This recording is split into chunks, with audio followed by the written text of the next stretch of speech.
MAP-nya di bagian TPS-nya atau CBR 150R new ini bermasalah.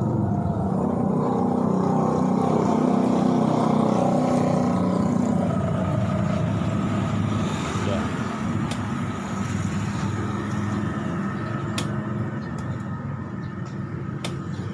Ini dia normal saat ini.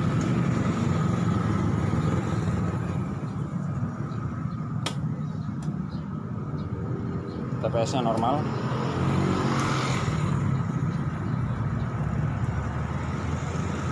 Teman ini dirasakan kadang berbet. Kadang berbet. Jadi ini tadi saya kan menganalisanya posisi biasanya untuk CBR 150R bermasalah kalau berbet di MAP atau TPS ya. Ini pada saat ini saya cek TPS-nya dia normal. Ya mudah-mudahan ini mungkin permasalahannya bahan bakarnya tercampur dengan air ya. Nanti saya ini onnya. Iya, mungkin nanti saya cek. Saya cek datanya pada saat motor hidup ya. Nah, kan? Ya. Bahan bakarnya. Bisa jadi dari bahan bakar ataupun filter cool pump kotor. Ataupun injektornya yang tersumbat ya. Nanti kita ganti filter cool pump ataupun pembersihan throttle body, cleaning injektor dia. Nah ini dia, nggak mau digas ya. Harusnya dia RPM-nya tidak mau naik ya. Ini digas penuh. Sudah saya gas penuh. RPM hanya di angka 2000. Ini sudah saya gas stop.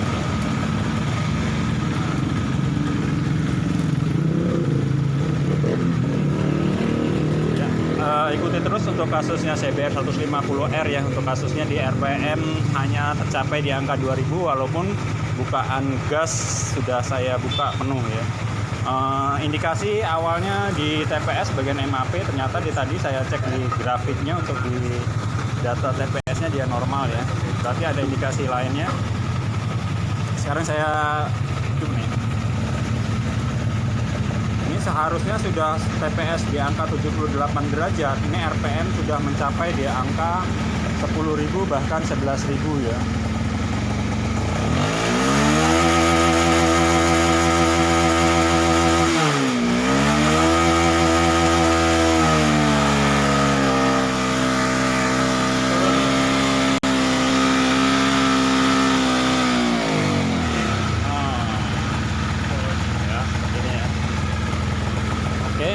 Proses pembongkaran ya. Ini juga biasanya kalau CBR di sini air ya, karena di sini posisinya tidak ada lubang pembuangan air ya. Juga harus dicek untuk soketnya.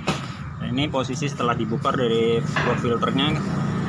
Dan kalau di SCM tidak menyarankan untuk pembersihan throttle body ditembak di sini ya, pakai karburator cleaner ataupun cairan lainnya. Lebih baik ini dibongkar untuk throttle body-nya, karena kita akan mengoreksi dari sisi berjaya CF-nya ini tadi. Ini biasanya juga kotor ya. Di bagian throttle body ini juga kotor nanti. Jangan lupa nanti posisi dari pemasangan soketnya juga. Ini soket sensor MAP ya. Ini kita bersihkan atau kita lepas nanti. Ya, sedikit ini saya jelaskan ya. Mungkin bagi yang sudah sering bongkar CBR ataupun memahami sistem injeksi, mungkin ini udah paham. Ini namanya throttle body SC ya. Di throttle body ini satu keseluruhan ini. Dan di sini ada sensor MAP-nya CBR 150 LED. Lumayan harganya sensornya ini. Dan ini aktuator ataupun IACF ya. Kalau di Yamaha-nya biasanya ISC, ataupun di Honda untuk motor-motor matic dia menggunakan FID ya. Mungkin sistem kerjanya bisa dibedakan antara IACF dan FID. Kalau IACF ini seperti halnya Yamaha ISC ya. Jadi dia bekerjanya real time ya. Tidak seperti kayaknya FID. FID bekerja pada saat suhu dingin saja. Setelah suhunya ideal dia tidak bekerja lagi. Tapi kalau untuk di IACF, walaupun dia suhunya sudah tercapai, dia tetap bekerja. Fungsinya adalah untuk menambah udara ya, ataupun untuk menambah putaran langsamnya ya. IACF itu sendiri adalah intake air control valve yang fungsinya adalah menambah asupan udara ke dalam ruang bakar. Jadi ini nanti saya buka, saya bersihkan. Pada saat dia nanti ini IACF-nya kotor pun, asupan udaranya juga dia akan terbacanya kurang ya, seperti itu. Jadi mungkin RPM-nya juga nanti akan terlalu kecil ataupun Bisa juga kalau dia ISF-nya 3 bekerja, nanti RPM-nya turun naik seperti halnya ISC. Ini kita bongkar terlebih dahulu. Dan ini sedikit ada tambahan, ini injektor ya. Jadi ini injektor juga nanti kita bersihkan. Ini sekarang kita membongkar throttle body ya.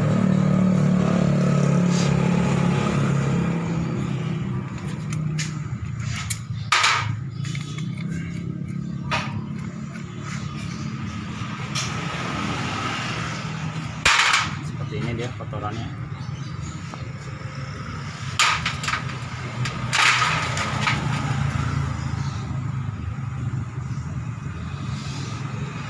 Udah obeng kecil guys. Jangan lupa juga kita akan membongkar dari ini ya. Ini namanya ISF tadi yang saya bahas di awal.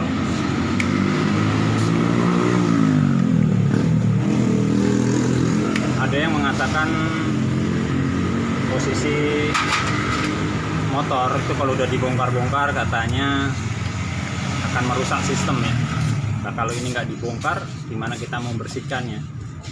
Oke, kalau kita tembak dari sini, seperti ini posisinya, kita tembak. Yang ini bersihkan mungkin hanya ini, bagian ini saja. Sedangkan ininya juga tidak akan terkena cairan ataupun cairan lainnya ya, yang membersihkan posisi dari ISF tadi.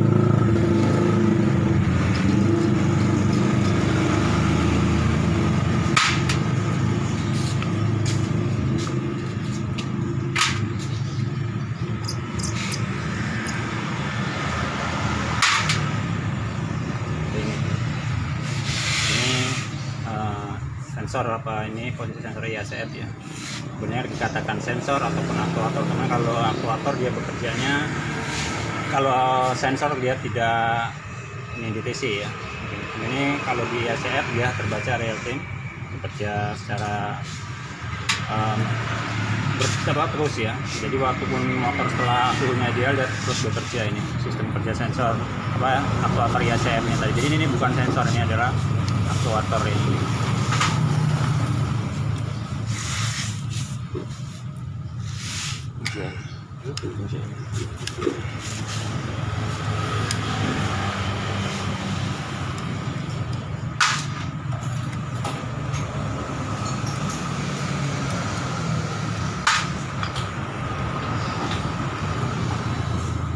Nah, ini sensor MAP yang terdiri dari satu sensor tapi 3 sensor di dalamnya. Jadi ada sensor TPS, posisi dari sensor TPS sensor gas ya, terus IATS ataupun IAT kalau di Honda, dan IAPS ataupun IAP kalau di motor Honda. Sekarang dibersihkan juga. Ini posisi full pumpnya tadi ya. Ini mungkin kita bersihkan, kita ganti filternya. Bukan filternya.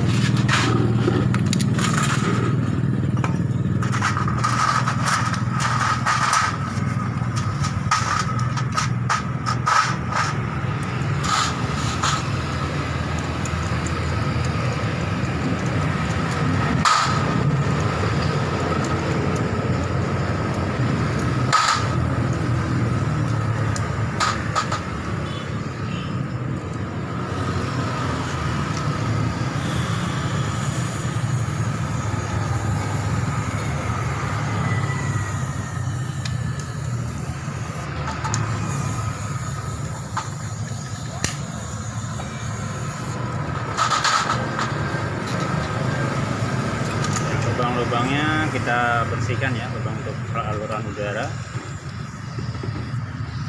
Dan ini filter full pumpnya, nah seperti ini. Kotor banget mas. Nah, ini filter namanya filter full pump. Dan ini rotak, ini tadi sempet adu argumen sama bengkel ya. Katanya dia nyari rotak ke tempat saya, rotak CBR.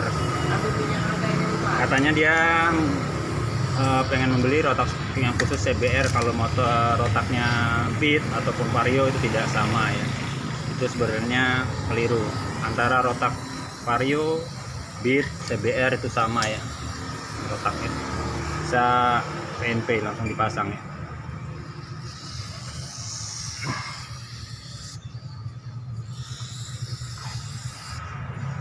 kemungkinan besar pada saat penggantian rotak itu di merek-merek tertentu ya yang mungkin ukurannya lebih panjang, makanya dia tidak bisa terpasang di antara rotak bit dipasang di CBR. Ini kita bersihkan juga, ini kotor ya.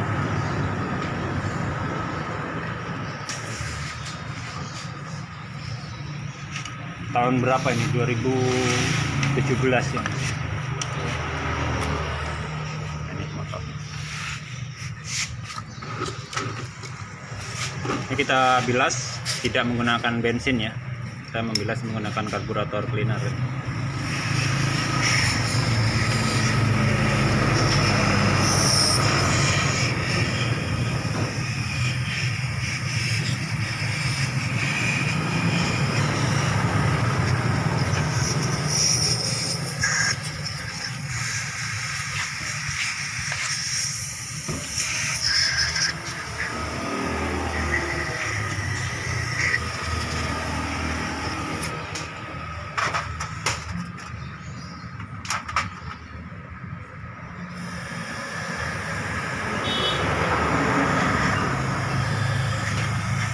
Kotorannya keluar semua ya.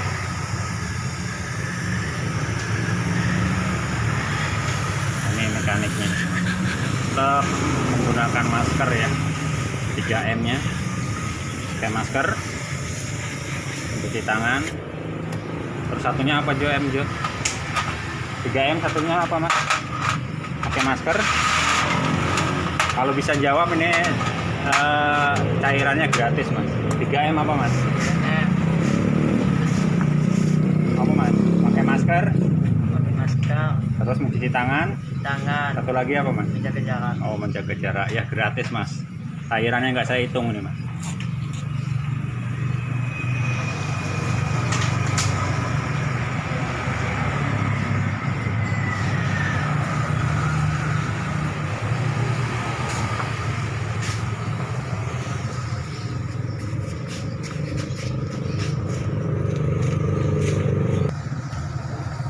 Sekarang proses perakitan full pump ya.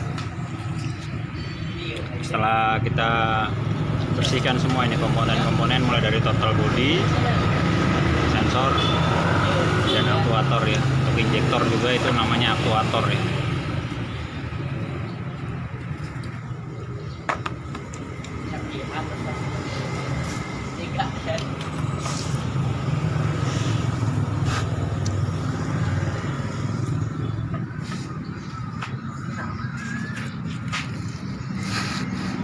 Apa perbedaan sensor dan aktuator sih? Sensor dan aktuator. Nah, sensor itu apa? Aktuator itu apa sih? Karena di komponen injeksi itu ada namanya sensor, aktuator, dan ECU-nya itu sendiri. Itu saling berkaitan.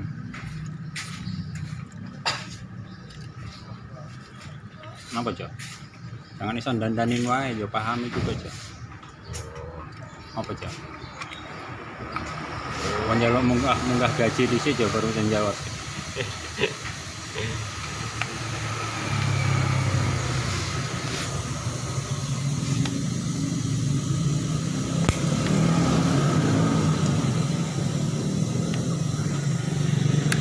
Saya sendiri sebenarnya untuk masalah teori ya sedikit tidaknya ya memahami, cuman tidak pintar seperti kayak trainer ya.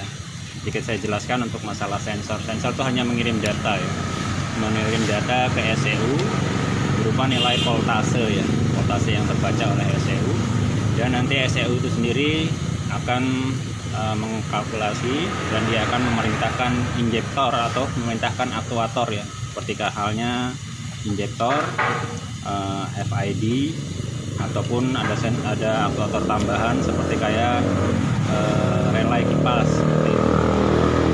Pada saat sensor itu mengirim data ke ECU, bila data sensor tidak normal, otomatis ECU sendiri pun mengirim data ke aktuator.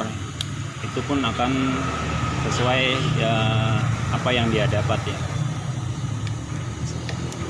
Bila pada saat sensor itu pun mengirim data ke ECU itu tidak normal, dia akan memberikan signal ya ke mil, berupa mil ataupun pada kerusakan. Itu pun dalam jeda 1 detik ya. Kalau lebih dari 1 detik dia akan menimbulkan DTC. Cuma kalau di bawah 1 detik dia hanya tersimpan di dalam ECU berupa flash frame data ataupun FFD. Nah, ini yang kadang untuk para mekanik akan sulit bila kode kerusakannya tidak sampai menimbulkan DTC ya, hanya terjadi DTC kurang dari 1 detik ya, ataupun FFD.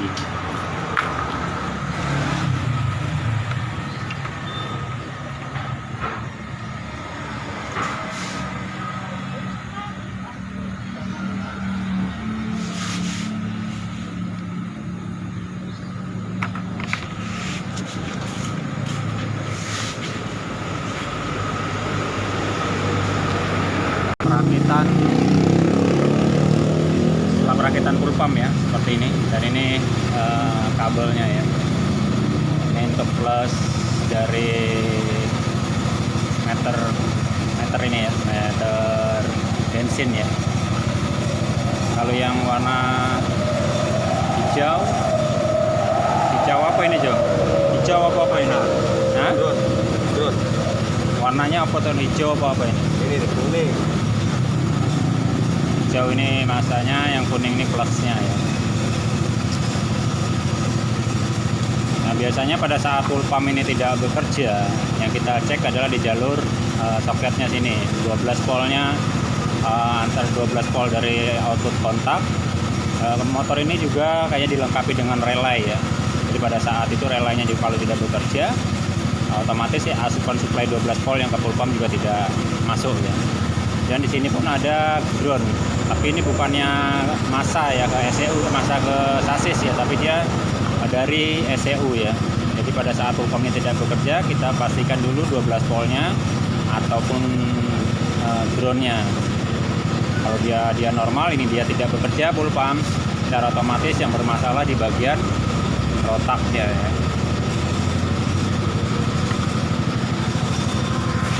Ini perakitan throttle body ya.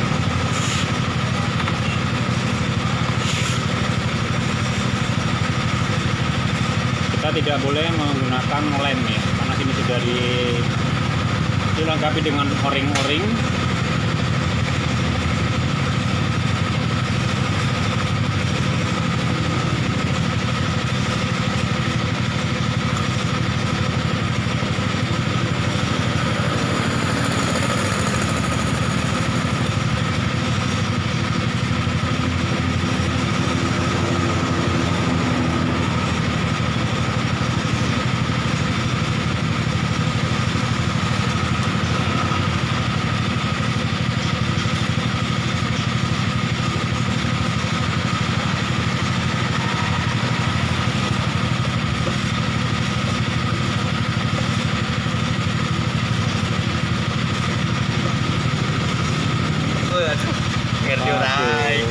Ini mekaniknya diajak ngobrol lali, ininya nggak kepasang. Mikirin apa Jo? Ini nggak kepasang ya, saluran buang dari rotak ini ya, untuk regulatornya dan saringan ini.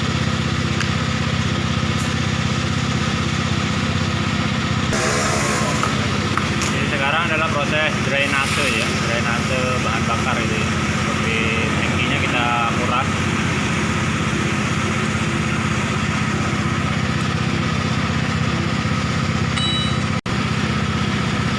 Ulang lagi pembongkaran full pump ya, mungkin biar pemirsanya lebih jelas ini nonton. Dibongkar lagi kan, ininya lupa dipasang.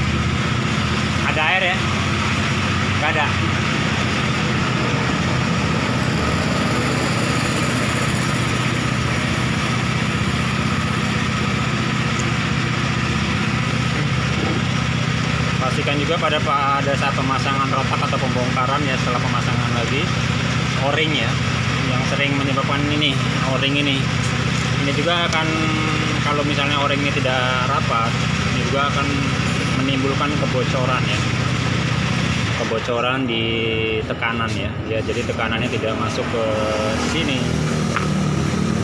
otomatis buang masuk ke dalam tangki ya. Ini rotaknya sudah gantian atau belum? Sudah gantian.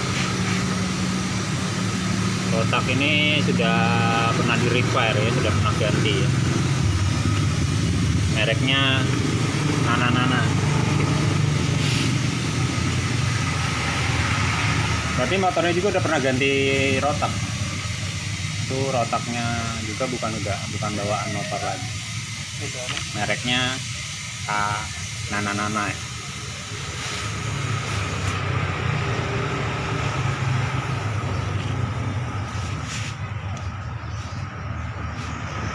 Nah, ini yang tadi lupa terpasang ya.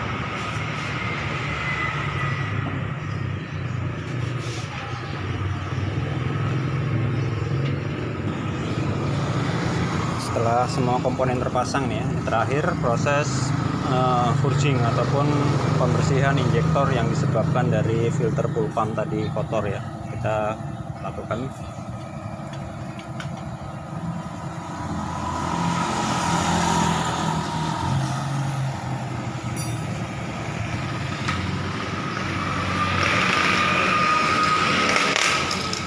Saya menggunakan scanner HDS ya, HDS dari AMS ya.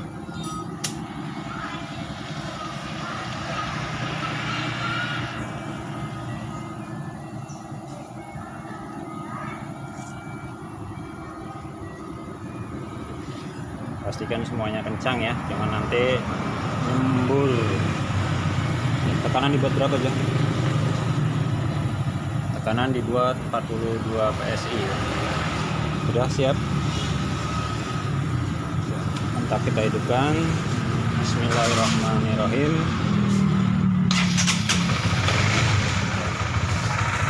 Dalam proses purging ini kurang lebih sekitar 10 menit ya.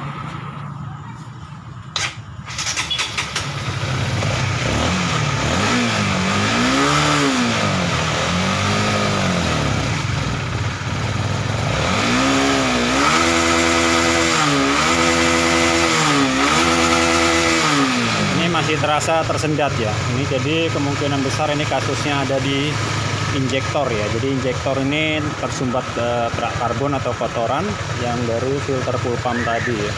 Jadi ini sekarang proses cleaning ataupun pembersihan injektor. Jadi ini permasalahan di motor sampean bukan dari air tangki ya, tapi dari filter fuel pumpnya kotor.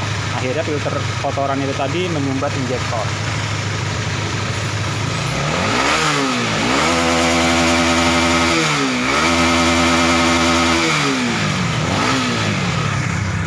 Kalau di remap masuk ini ya, Pak Firman.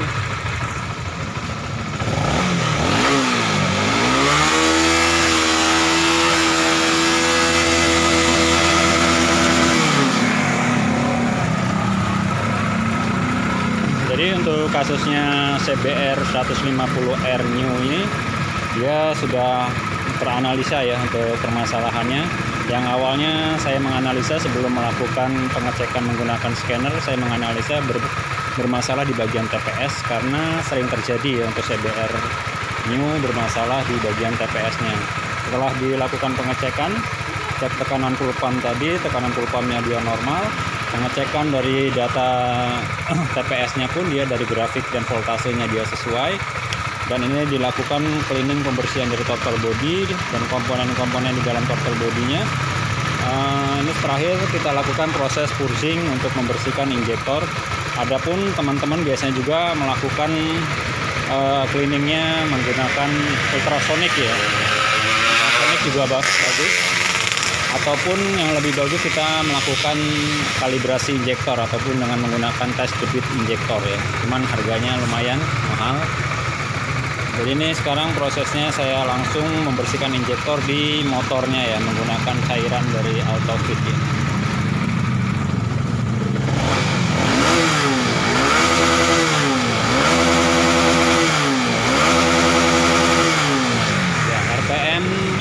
sampai di angka 11.000 ya.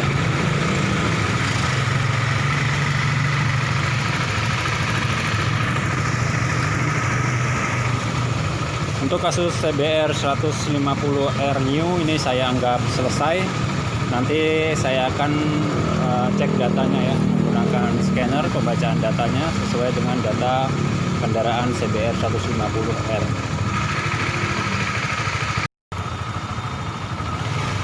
Sekarang ini masuk ke pembacaan data ya, setelah dilakukan proses SOP-nya. Di sini terbaca untuk motor CBR 150R putaran RPM di angka 1600. Untuk putaran gas atau total possession sensornya sekarang ini derajatnya 0, terbaca di voltasenya di angka 0,507.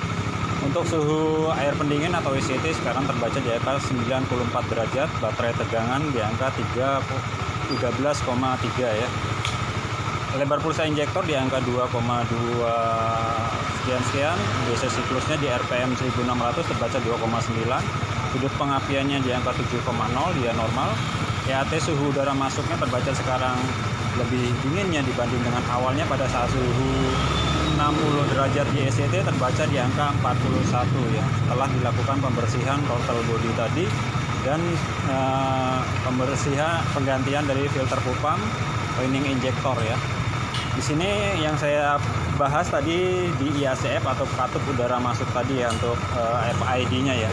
Ini semakin rendah nilai voltasenya, otomatis kadar udara yang masuk pun semakin kecil ya.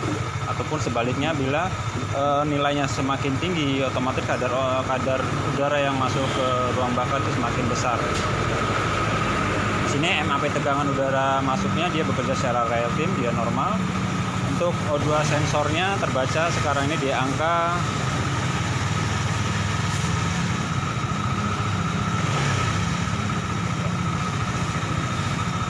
ngelok di angka 0,9 ya. Ini belum bekerja secara real time ya. Untuk pembacaan dari sensor O2 nya ini masih ada beberapa faktor yang menyebabkan pergerakan sensor O2 ini. Karena hasil final sendiri untuk hasil yang sempurna ini terbaca oleh sensor O2 ya. Dan sini terbaca juga untuk APR-nya di angka 11,69 ya, terbaca boros ya. STM campurannya pun tidak sesuai, full trim bahan bakarnya pun plus ya, plus 20, berarti ada penambahan bahan bakar.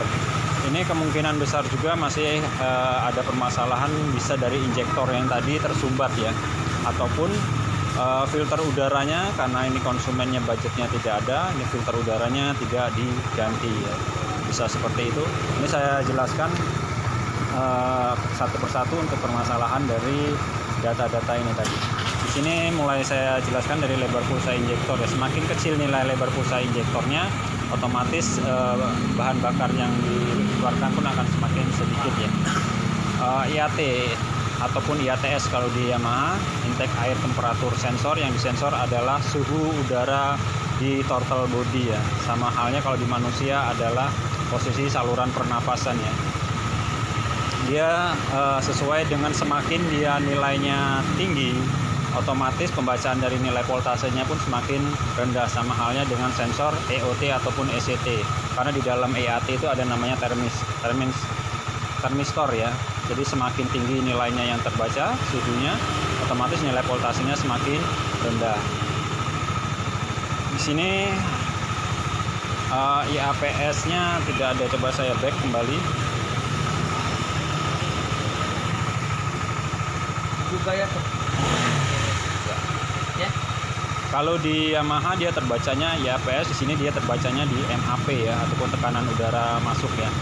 Jadi kalau IAPS adalah intake air pressure sensor, berarti tekanan yang dibaca ya. Dia membaca dari beban kendaraan pada saat posisi akselerasi, seperti halnya manusia. Kalau ini dia di tekanan darahnya ya, tekanan darah. Jadi pada saat dia mau berjalan, berlari, itu pun tekanannya berubah-berubah. Seperti halnya dengan motor, pada saat dia warming up, terus dia akselerasi dan top speed, dia tekanannya berubah. Yang dibaca adalah beban ya, beban kendaraannya. Seperti itu.